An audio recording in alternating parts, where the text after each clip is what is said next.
Greetings, Earthlings, and welcome back to Podcastage. Today, I'm back with a review of a brand new audio interface from Focusrite. As you can see, the audio interface is the Vocaster Two.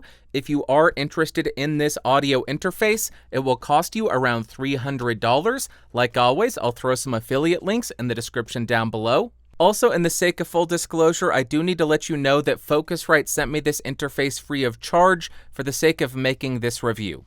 And finally, for this review, I'm running the Rode NT1 directly into the Vocaster 2, 48 volts on, my gain set at maybe 40%. I don't know, there's no scale. I am recording 24-bit 48 kilohertz. I will not do any kind of post-processing, but I may have to boost it a touch in post, so check the doobly-doo to see what I diddly did. And now, let's talk about what comes in the box. What a shocker, you are going to get the audio interface. You'll get a 1 meter or 3 foot USB-C to USB-A cable, and a little bit of documentation. Then as far as the build quality, nothing sticks out as terrible. It all feels pretty well put together. It has an all-plastic build quality. The dials are all really nicely attached with no wiggle or wobble to them. The buttons at the bottom of the interface have a little bit of tactile click to them. The XLR ports on the rear do have a little bit of wobble to them, but I wouldn't say it's to the point of being concerning. And in case it matters to you, this interface is made in China. Now go grab your popcorn because now we're going to walk through the layout and the features of this interface. First up, on the front, you're going to find 2 1/4-inch headphone outputs. This will be for yourself as the host, and the second for your guest. Then on the rear of the interface, you're going to find a power switch, hallelujah. You'll find a USB-C port to connect this to your computer. You'll find a 1/4-inch TRS plug to run the show mix out to a camera. Then you'll find 2 balanced 1/4-inch outputs to run to your studio monitors. A Bluetooth button to pair your interface to a phone to accept calls or play music from your phone. A 3.5mm TRRS jack to hardwire a device like your phone into your interface to accept calls or, again, play music. A 48 volts phantom power button to turn on or off the phantom power for each channel independently. And 2 XLR-only ports to connect microphones to the interface. And then on the top of the interface, the first thing you'll find are 3 icons. The first one being a 48 volts light. This will let you know if phantom power is on for either of the channels. You'll find a Bluetooth indicator light to let you know the Bluetooth status of your interface, and a computer icon to tell you that the interface is plugged in and it's functioning. Then you'll find 2 identical headphone volume controls. These will control the 1/4-inch outputs on the front for the host or for the guest headphone output. Then near the bottom of the interface, you'll find 2 identical sets of buttons, the first one being a microphone mute switch, which we will go ahead and test a little bit later. Then you have the enhance button. This will turn on or off the processing that is built into the interface. And the last button is going to be a channel selection button. This is the button that you'll use to select which channel's gain you want to adjust and which channel you want to turn on or off phantom power for. Then in the center of the interface, you have a big dial. This is the dial that will control the gain of whichever channel you've selected. And next to the dial, you have a set of meters for the corresponding channels. As you can see, if a channel is muted, it will be blinking red. And if you get too loud, it does have a red clipping indicator light, which is separated from the rest of the meter, which makes it a little bit easier for colorblind people like me. Really nice touch. Then as far as the specs, this interface records up to 24-bit 48 kilohertz. It has a gain range of 70 decibels. I want to make clear that is not the max gain. That is simply the gain range. It offers 48 volts of phantom power. And if you want to dive deeper into any of the other specifications, I will have them all up on the screen right here just so you can go through them if it at all interests you. And right here is the channel map for this interface in case you want to capture any of these sources in your DAW. And the last thing that I want to point out is if you use the auto gain feature in the software, it will set your microphone's gain so you're hitting around -18 to -12 decibels. And just a quick note on the headphone amp, I found that it was perfectly capable of driving hard-to-drive headphones like the Sennheiser HD650s, to more than reasonable listening volumes. Now I want to include a quick sample of the 4 presets they have for the enhance feature. For this demo, I am using the Shure SM7B in neutral mode. To set the gain for this microphone, I did use the AutoGain feature. That's ensuring that I'm running into the plugins at the level that they have optimized them for. So let me go ahead and engage the enhance feature. Now I've turned on the enhance feature, and the first preset is titled Clean, and here is how that is sounding. Let me go ahead, and now we are on the warm setting. This is the warm preset. Warm preset, here is how it sounds. Now I am on the bright setting. The bright setting, I am guessing people will enjoy the bright setting for the Shure SM7B. Here it is. And finally, we are on radio. This is the radio preset for the enhancement feature on the Shure SM7B in neutral mode. There you go. That is how they all sound. Let me go ahead and turn that off. This is the raw audio again, and this is the radio setting. You are not currently able to adjust any of the settings, any of the presets. You just get what you get when you turn it on. Now we're going to do a really quick test of the mute button to see if there's any kind of audible noise when we engage or disengage it. So I'll click it on and off and on and off.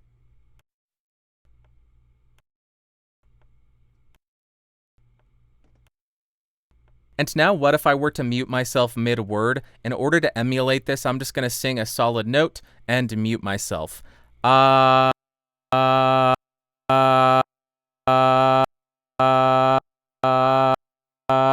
like we always do, in order to really test out the preamps, I've connected the Shure SM7B directly to the Vocaster Two.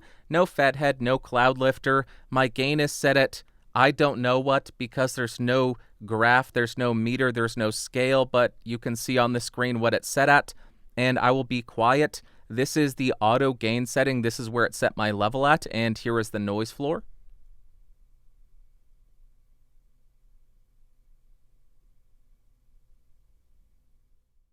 Alright, and just for good measure, let me go ahead and increase this to see how loud we can actually get.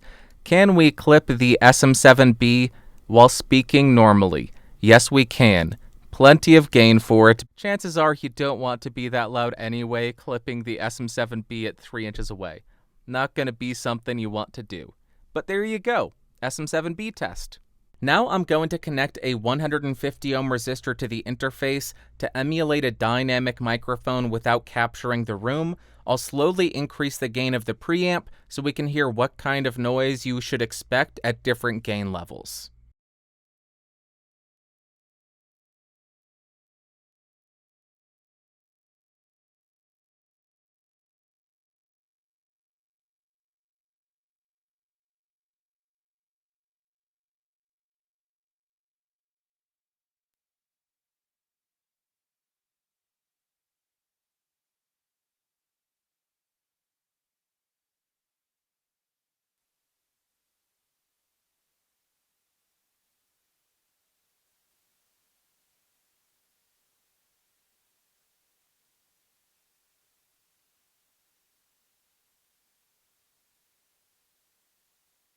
Now, out of curiosity, I want to compare the preamps in the Vocaster Two to the Focusrite 18i20 2nd Gen. I am running the Shure SM7B through a microphone splitter, then running that into the Vocaster 2 and the Focusrite. I have level matched them as closely as I can. I will have been switching back and forth between them. But now I'm going to connect a 150 ohm resistor to both interfaces so we can see what kind of preamp noise is actually generated between the Vocaster and the 18i20.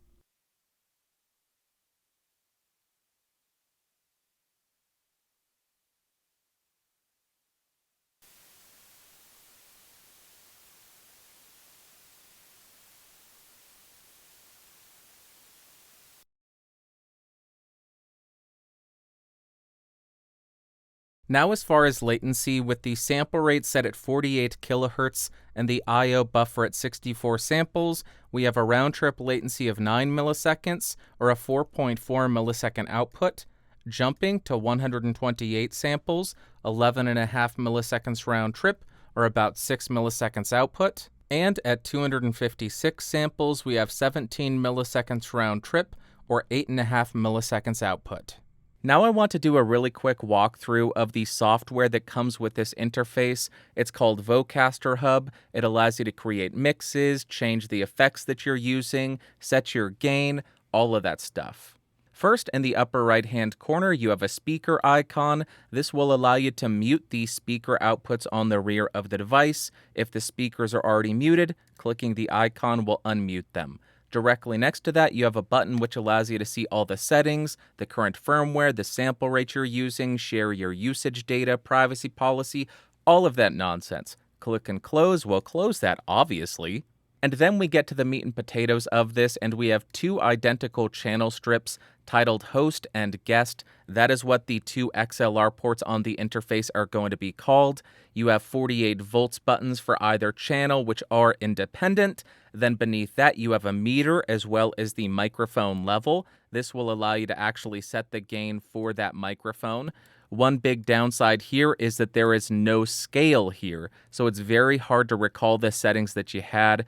If you do clip, you can see you get a little bit of a red indicator. Clicking on the red will clear that clipping alert, and you are ready to check for it again. Beneath that, you have a mute button, which will light up if you hit the mute button on the interface, for example. Or you can mute the microphone in the app directly, and it has the exact same effect. Next to that, you have the Enhance button, and this allows you to access all the processing that they have built in. They currently only have 4 presets. They are titled Clean, Warm, Bright, and Radio. If you want to engage this, again, you can press the button on the interface or in the app. Let me go ahead and demonstrate that. And now I sound like a radio broadcaster. Lots of compression, scoop in the mids. There you go. Clicking the button again will disengage that.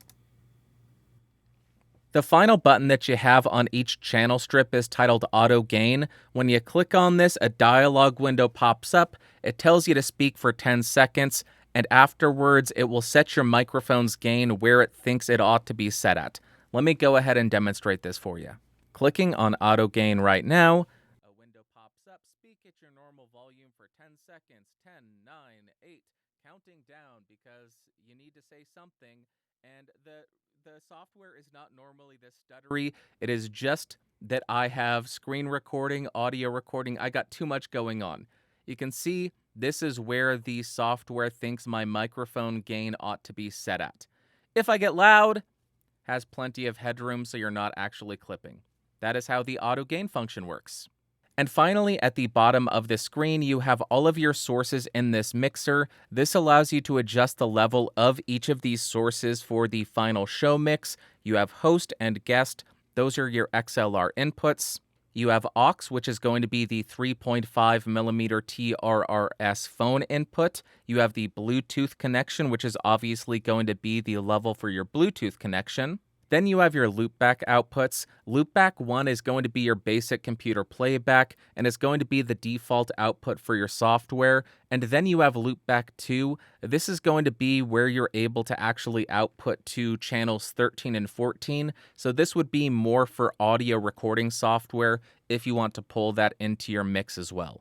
And lastly, you have the level meter for your show mix. All right, after spending a couple of weeks with the Vocaster 2, what I think that Focusrite has done is create a really interesting and compelling interface specifically for podcasters. And first up, let's talk about the pros. The main one has to be the software mixer. It just makes it incredibly simple to mix 6 different sources into a single show mix.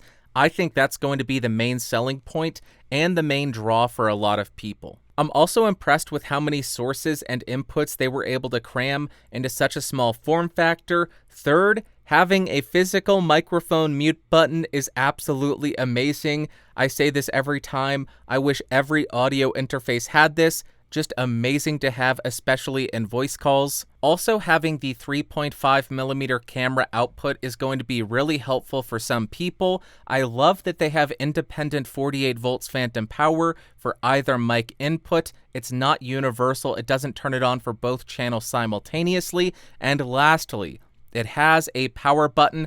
Can I get an amen? Can I get a hallelujah? Can I get something? Just amazing. I love power buttons on interfaces. But then as far as cons, the biggest issue for me is the lack of scale anywhere. I don't have a scale on the microphone level. I don't know how many decibels I'm adding to my microphone. I have no scale on any of the meters anywhere, so it is just a crapshoot unless you run this into another piece of software and check your level on a meter that does have a scale. I would love to see a software update that adds a scale everywhere on every single meter, or allows you to turn that on and add some kind of gain figure to the microphone level slider so you know how much gain you're adding, which would also make it easier to recall your settings when you're setting up different microphones. Also, I don't think it's any big surprise, but I wasn't a big fan of any of the presets, which I very rarely am. I would like access to the plugins to make minor changes to fit my personal needs and my personal tastes. Until then, the enhancement feature is pretty useless to me. I am also not a fan of the fact that it is just an XLR input and it is not an XLR combo jack. That means we don't get line input or instrument input. I do understand this is designed specifically for podcasters, but there are plenty of podcasters who do music, and if you're spending $200 or $300 on an interface, chances are you're going to want to use it for multiple applications and not need to spend more money on another interface for a hobby. Next, I think it's a pretty big issue with that clicking on the Bluetooth source. I'm pretty certain that's just due to a faulty unit on my end. If anybody else has this device and encounters that issue, let me know in the comments down below, and hopefully it's something Focusrite can fix with a software push. And then to get nitpicky, the lights on the interface for the meters and on the buttons do get really difficult to see under bright lights. And since they have that camera output, I'm assuming they want people who do video shows to use this device. And if you do a video show, you're going to have bright studio lights. That makes the lights on the interface pretty much useless. And then to get as nitpicky as I can possibly be, the finishing on this interface attracts so many fingerprints, it looks as though I was eating French fries and then touching this thing. Even though I'm a fat person, I can assure you I was not eating French fries and then touching this thing. It just attracts fingerprints that much. If that's an issue, you're going to be turned off by it. If you don't mind, who cares? And to wrap up, would I recommend the Focusrite Vocaster Two? Both yes and no. Let's start with the no. If you're a musician, I don't think you should buy this. A musician's interface needs to have line inputs. It also needs to have instrument inputs. This offers neither, so I can't recommend it for musicians. I think you ought to look elsewhere. But on the other hand, if you are a podcaster and this fulfills your criteria, that's where I think it becomes really interesting, because for $300, I think the value here is incredible. You're getting two very capable microphone pre's, Bluetooth connectivity, if it works. You're getting 3.5mm TRRS for a phone, and 2 loopbacks, and an entire virtual mixing desk. I think that's amazing for the price. If that feature set is something that you've been looking for and something that you need, then yes, I would recommend it. However, if you're looking at this and the main selling point is that enhance feature, that processing those presets, I would not recommend it because currently, I don't think they sound amazing. I think before I would recommend this interface based on that feature, they would need to roll out the ability to customize the processing, and I would need to see how that is implemented to see if it's worthwhile. So I won't recommend it based on the enhance, based on the vocal presets, because right now, as it is, I'm not that impressed. That is it for this video. I've got nothing else. If you do want a higher quality version of the audio for this review, I do post that on podcastage.com. I'll link that in the episode note. The description. That's what I'm talking about. If you found this video fun, interesting, or helpful, go ahead and give me a thumbs up. Hated it, big old thumbs down. Want more videos? What do I say? Subscribe. You can do that. You can subscribe. And other things too. Discord, podcastage.com/Discord. Hang out, talk about audio gear all day. That's a ton of fun. And if you want to support the channel and become one of these amazing people over here, you can do so by clicking that join button or going to patreon.com/podcastage and joining at the $5 tier or higher. It really truly does help me continue to bring you these videos. So until next time, thank you so much for watching. Thank you so much for listening. I will talk to you next week. Goodbye. What am I doing?